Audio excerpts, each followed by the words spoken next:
Hello, everybody. Sorry, I'll just keep my screen a bit organised. Welcome to this session today on grants. What we're seeing at the moment, and we have for I guess a week or so now, is we're seeing the different states and territories and local councils are starting to offer grants specifically for their sports clubs. So I thought today, given that grants are open and available, that I'd just take a quick tour around the country and just have a look at what grants are open for community sports clubs. So, and I'll put the links to each of these pages that I'll show today. I'll put the links into the notes or the post that goes with this session on Facebook. So, okay, so Queensland. So Queensland have got, let me just grab my mouse up here, bring that up. Queensland have got, oh, it doesn't work like that, Sport and Rec COVID Safe Restart Grants. So $2,000 for clubs, up to 7,000 clubs can apply for grants.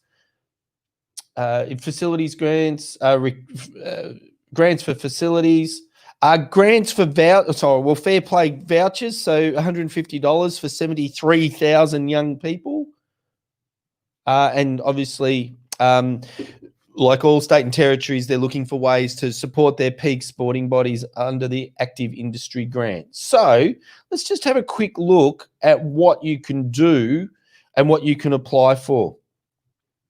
Applications are open. They close kind of middle of next month. Your application must be accurate. You can receive funding for up to $2,000 is available, total project, equipment, training, catering. So the great thing about the grants from Queensland government is that you can get, looks like you can get food and canteen supplies to restock your canteens. You can get medical supplies. So if you need, well, we all need to be investing more in sanitizer, hygiene, cleaning, those sorts of things. So what it allows clubs to do is potentially purchase the soap dispensers and all that equipment that cost ends up. So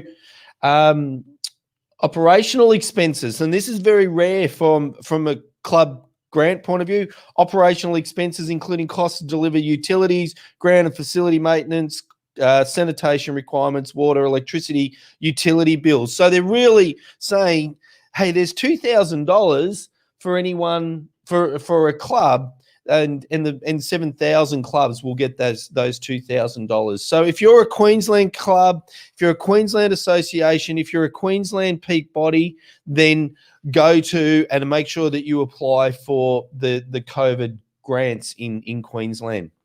So if we take our way around the country, that's the Queensland one. If we go around the country, we look at Tassie. Now, Tassie have got COVID grants that are actually shut. They shut on the 30th of April.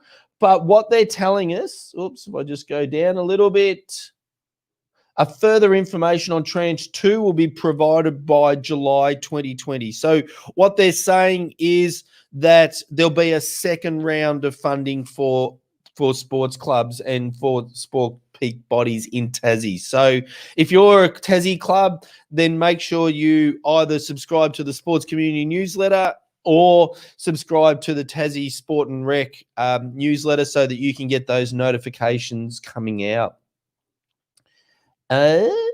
Victoria, which I have deleted, which is not great. Yes. So Victoria, let me just Google.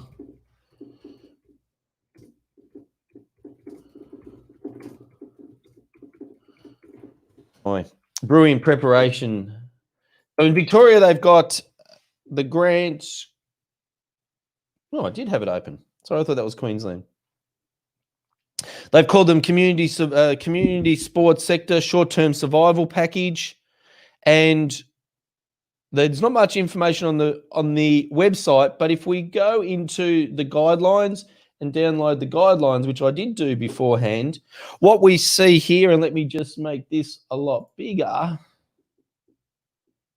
What we see here is very important information for Victorian sporting associations, is they've got different levels of grants. So Stream 1 and Stream 2, grassroots operational support grants, $1,000 available for grassroots clubs. And we'll come back and we'll just have a look in a minute what that will fund. But in Victoria, associations and leagues are able to apply for up to $15,000. So that's a really important grant of being available that's not necessarily always available at the association level. So again, if you're linked to a Victorian club, tag your committee, but tag your league and your association, because that's a significant amount of money that will be very handy at this time. Stream 2, if we look down, will provide support to associations and leagues that can demonstrate a loss of revenue. I think we can all do that.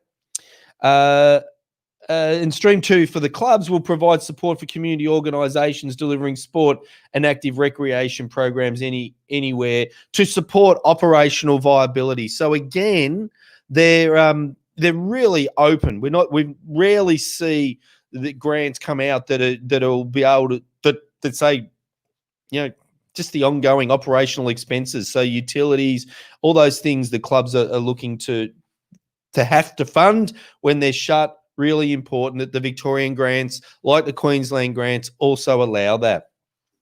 Western Australian support is a little bit different that we've found so far. So Western Australia, a lot of funding for community sporting organisations comes through the Lottery West funding program. And so what they have is COVID-19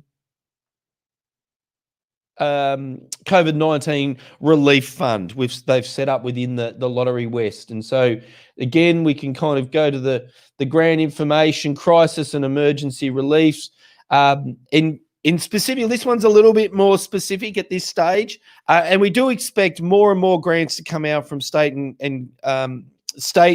and local governments around the country, and territories and territories. But this one is now closed. But again, we would expect this one was for events cancellation relief for sports community groups and events. So funding to cover the costs of cancelled sport. Sector sport for resilient organisations, up to $25 million available for not-for-profit sports and community organisations across the state to maintain staff, pivot operations, collaborate, new ways of thinking, innovate, maintain viability, build resilience. And so we're committed to help. And so Lottery West is a really great place. If you're a Western Australian club, if you're a Western Australian organisation involved in sport, then stay really close to Lottery West, stay really close to South Australia, Western Australian Sport and Rec. They're really, really, really committed in Western Australia to looking after their sports clubs. So I'm sure there'll be more grants and more information and more support coming through to clubs. So South Australia and Tassie, as we said, we expect more things to come out in the next couple of weeks, and Northern Territory and ACT we'll look at in the next couple of episodes of the live stream. So really important that clubs understand or know that there is financial support available. If it's not right now, then it's most likely to be coming out in the next couple of weeks from governments around the country. But if you're in Victoria, if you're in Queensland, share, tag your committee, tag your people, offer to write the grant, because we don't have time in today's live stream, but for these low-level grant values, the grant application process is really very, very simple. So even if you've never done a grant before, then just simply log into their process and just answer the questions, and it won't take much time at all. If you do need a little bit more, if you're applying for more bigger grant and you want some support, go to the Sports Community website, www.sportscommunity.com.au. Click on the grant tab at the top in the top menu, and there's all the information there about how to win and write grant applications. So really pleased that governments are, as they have been doing all the way through the coronavirus, looking for ways to support different components of the community. And in this case, our sporting clubs, our sporting associations, and our state and national peak sporting bodies. So well done to all levels of government. Tomorrow, very, very special guest in eSport Friday, which I'm just confirming at the moment. And I look forward to seeing you again tomorrow for eSport Friday, and then next week as we continue to bring more and more clubs that have actually started on the journey of reopening, as we get them to share their knowledge, their experiences, pick up just those little tidbits that we can all that make such a difference on the ground, on the field, in the pool, as we're bringing our community slowly and safely back to our community sports clubs. So until tomorrow, I'm Steve Pallas. Thank you so much for being part of our sports community. Good.